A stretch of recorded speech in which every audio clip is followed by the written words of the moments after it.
In this video, we'll be reading through the vocabulary at the end of chapter 21.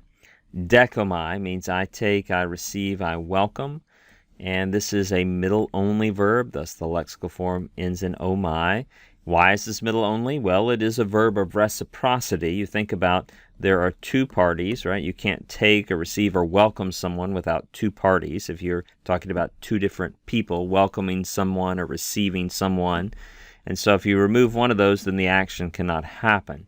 And so possibly because it is a verb of reciprocity, and in ancient Greek times, the Greek speakers felt the need to mark it in such a way that it communicated subject affectedness through that omai ending.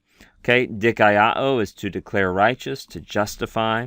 Lagizomai is to consider or reckon. Again, this is a middle-only verb, and verbs of mental cognition, verbs of thought, are frequently middle-only in Greek. And if you think about it, when you think, that's a very subject-affected activity. You're doing that within yourself, to yourself. Staurao means I crucify. Kairo means I rejoice. And interestingly, in secular Greek, the way you communicate greetings is with the infinitive Chairein, right? That's how actually the book of James begins. To the 12 tribes scattered among the nations. Chairein, greetings. Literally, to rejoice, but idiomatically, that is in the way it's being intended and used, is just to communicate greetings. This little particle on, we're going to see in the next chapter, is alerting us to the use of the subjunctive, usually. It's a particle of indefiniteness. It's often untranslated. I guess if we were going to provide a translation for it, it'd be like ever. So we could say when, or we could say whenever. We could say who, or we could say whoever, or we could say what, or we could say whatever.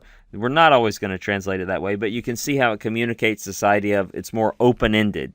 It's more like I'm not completely telling you right now. It's just I'm not whenever I want to, I will send that to you. So I'm leaving that very, very open-ended. Okay, it's a indefinite communication. E'an is if or when. You'll notice that a lot of these are compounds, like a means if, and you add those together, it becomes e'an. So if ever, when, right, it's going to be followed by the subjunctive. E'an me is unless. You can see that little particle embedded in there.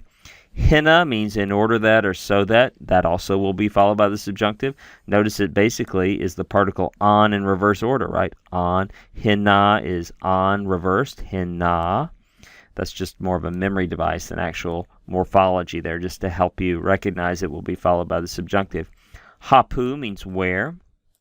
Hapos means in order that or that. And that will also be followed by the subjunctive. We'll be learning this in the next chapter. We have this old indefinite relative, hastis, hatis, hati, meaning whoever, whatever, or who. And sometimes it seems to be completely interchangeable with the relative pronoun, for example, has. And other times it seems to still maintain a little bit of an indefinite sense to it. Okay? Hatan means whenever. Notice that's just hata plus that particle on, hatan. So we've seen several cases with the on, right? We've seen several of these where this particle communicating indefiniteness is combined with something else and lets us know the subjunctive is coming.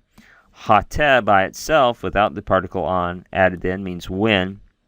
And pu means where. So if you're walking through the field with your grandma and she says, there's some dog poo out here, you say, where, Grandma? I don't want to step in that.